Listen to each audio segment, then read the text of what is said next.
사람이 저 목사님을 보니까 우리 예수님을 내가 믿으면 저 목사님처럼 겸손하고 진실하고 참된 하나님의 사람이 될 수가 있겠구나. 내가 주님을 믿으면 그렇게 되겠네. 이러한 믿음이 생겨나는 거죠. 그런데 어느 순간에 자기가 나타나고 그러면 그런 게 아니라 그 사람을 본받으려고 그래. 그 사람의 기도하는 생활, 그 사람의 경건한 생활, 그게 답이 안 나옵니다. 그래서 거기에는 결국은 사람을 따라가는 길은 율법 안에 매이는 것이고 옛사람 안에 매이는 거예요. 성령을 따라 행하십시오. 여러분 안에 임마누엘 하신 성령님이 계시는데 왜 외부에 있는 탁월한 사람들을 추구합니까? 주님을 바라보셔야지. 성경을 가까이 하고 여러분 안에 그렇다고 해서 교회 생활하지 말고 혼자 집에서 그렇게 하라는 게 아니고 교회 생활하시고요. 연합하시되 사람 따라가지 마세요.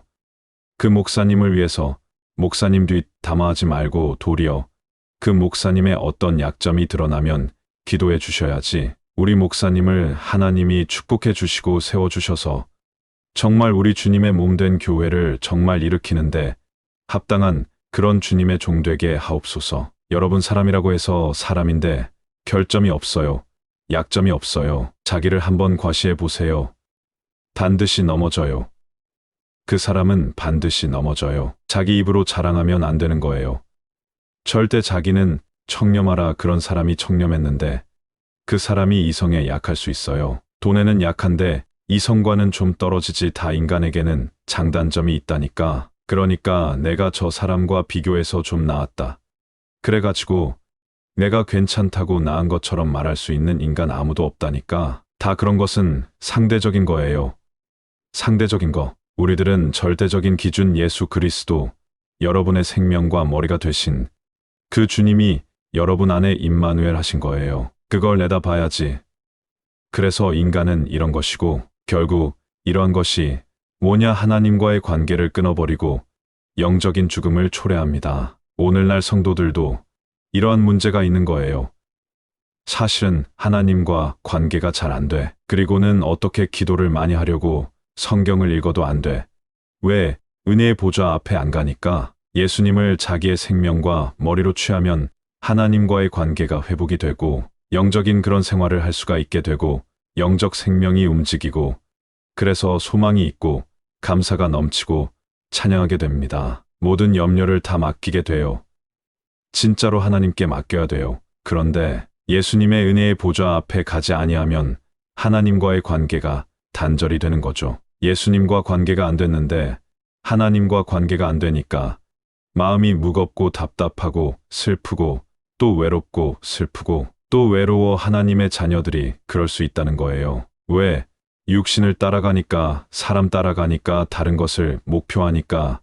우리들은 내 사업하는 거, 내가 공부 많이 하는 거, 좋은 직장에 가는 거, 성공하는 거 다 중요합니다. 그런데 더 중요한 것은 예수님과 올바른 관계를 맺고 그런 일을 맡기고 가면 하나님께서 여러분에게 사회적인 명예와 지위도 주시고 여러분이 사업을 하면 사업도 잘 되게 해주시고 공부하면 공부도 잘 되게 해주시고 다 그러한 방식으로 가는 거예요. 우선순위를 예수 그리스도께 맞추라는 거예요. 예수 그리스도, 그 주님이 여러분의 목자장이요. 여러분의 생명이요.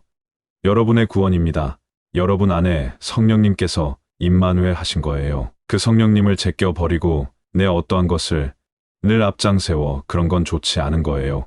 그러니까 넘어지는 거예요. 구원은 예수 그리스도의 십자가의 희생을 통해 얻어지는 하나님의 은혜입니다. 예수 그리스도께서는 인류에 온 세상 만민의 죄를 대신 짊어지시고 십자가에서 죽으심으로 인간이 하나님과의 관계를 회복할 수 있는 길을 열어주셨습니다. 그러니까 우리가 구원받아 새 생명 얻을 때에도 그 예수 그리스도의 십자가 사건과 부활 사건을 적용해야 되고요. 우리가 이 땅을 살아갈 때 모든 영적인 생활에 승리하는 생활과 그 원칙과 비결도 예수 그리스도의 십자가의 그 대속의 은혜와 부활의 승리에 연합된 방식으로 우리가 이 세상을 살아가는 거예요. 그러면 하나님과의 관계가 잘 될 뿐만 아니라 늘 감사와 찬양이 넘치는 승리하는 삶을 살 수 있도록 하나님께서 여러분을 축복하시는 거예요.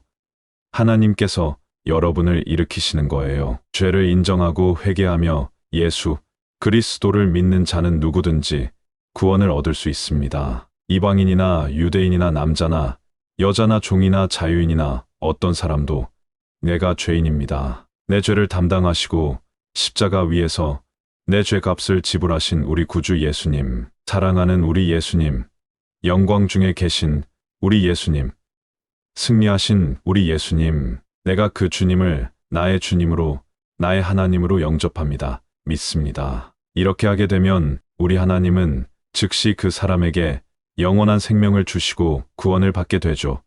죄로부터 해방, 그리고 영원한 멸망으로부터 해방이 돼가지고 영원한 생명을 주시리라.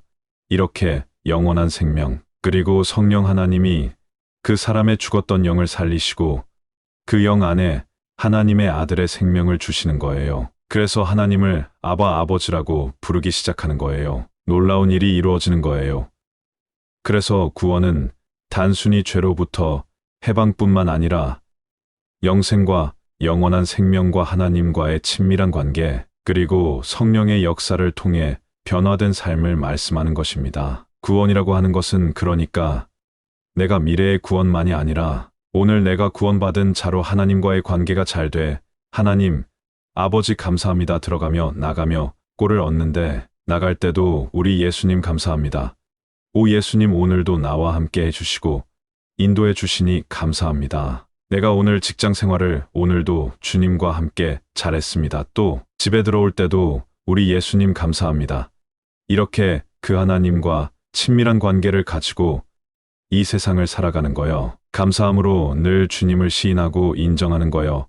성경에 그렇게 나와 있습니다. 내가 산 게 아니고 그리스도가 사셨다니까 새 생명 가운데 사는 것이라니까요. 성령님이 여러분 안에서 임마누엘 하신 겁니다.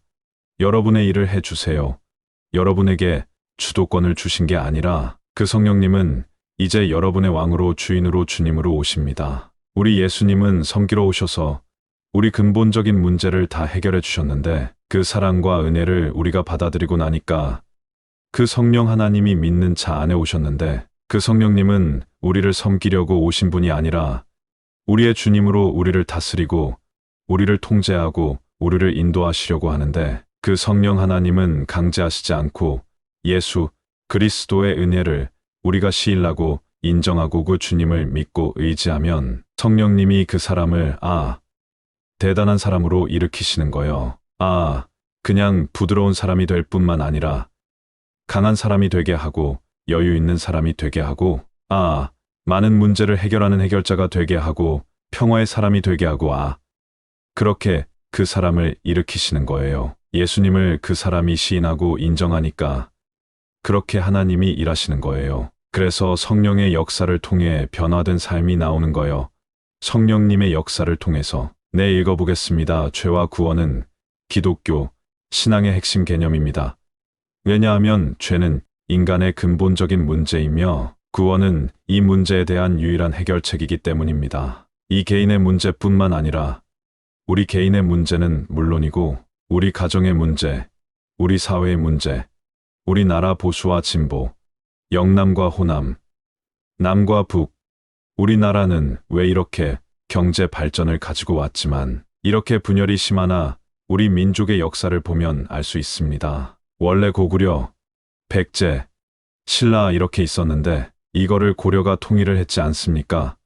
고려와 조선으로 그래서 고구려, 백제, 신라가 이렇게 하나가 됐는데 여기에서 또다시 보면 신라 쪽에 있는 영남과 백제 쪽에 있던 호남 쪽의 절반이 갈등하고 있는 것 같아요. 이러한 역사적인 그러한 것도 우리가 예수 그리스도를 우리 교회 목사님들이 중심에 둬야 돼. 사실은 보수적인 목사님들이 옳고 그름에 대해서 하나님의 관점으로 봐야 되는데 그쪽으로 다 가서 그쪽에 있는 사람들, 목사님들이 너무 편협해요. 저도 목사지만 목사님들이 성경을 보고 우리 예수님의 십자가와 부활을 통해서 어떤 세상을 보는 눈이 떠져야 돼. 누가 어떤 선동을 하면 거기로 가가지고 심지어는 제가 과거에는 괜찮았다.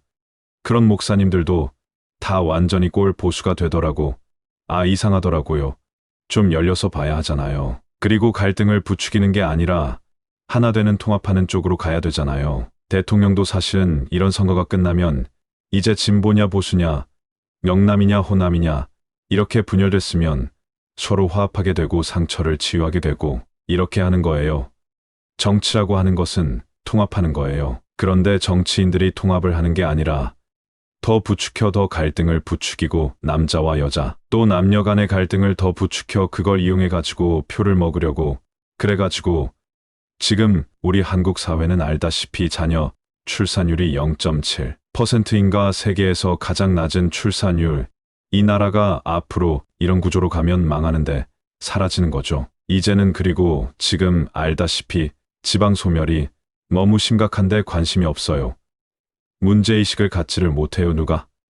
정치 지도자가 대통령이라든가 최근에 이 나라의 대통령으로 뽑힌 사람들이 그런데 그런 사람들을 지지하는 거예요. 그 사람들을 알다시피 그 주변에 나오는 것이 뭡니까?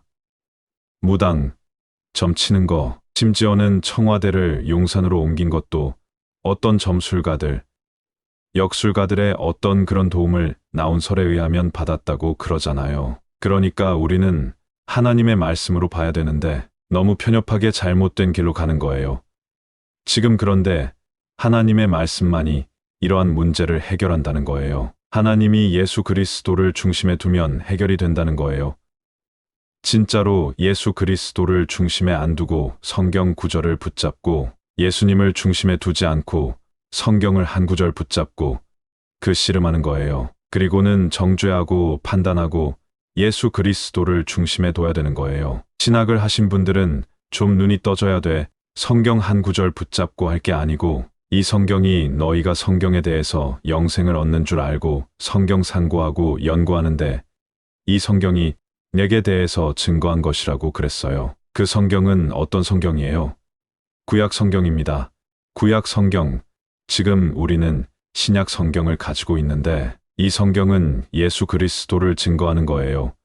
이 성경은 그런데도 불구하고 예수님에 대해서 포커스가 안 맞춰지고 문자 하나 성경 하나 두 구절을 가지고 전체적으로 성경을 해석하려고 해요. 그리스도 중심으로 하지 않고 그러니까 칼 바르트와 같은 신학자가 그러한 구정통주의의 성경 해석 방법을 내려놓고 그리스도 중심으로 성경을 해석함과 아울러 자유주의 신학자들의 모든 논리와 그런 신학사상을 일거에 박살을 내고 깨뜨려 버린 거예요. 그런 칼 바르트와 같이 그리스도 중심의 신학이 아니었다면 인예의 그러한 복음, 이 생명의 복음, 이 세상을 치료하고 그리스도께 인도하고 그렇다고 해서 이 세상이 하나님의 나라가 된다는 게 아니고요. 제 말은 교회가 그리스도의 몸 된 교회가 이 세상을 치유하고 회복하고 하나님의 통치권을 가져오는 거예요.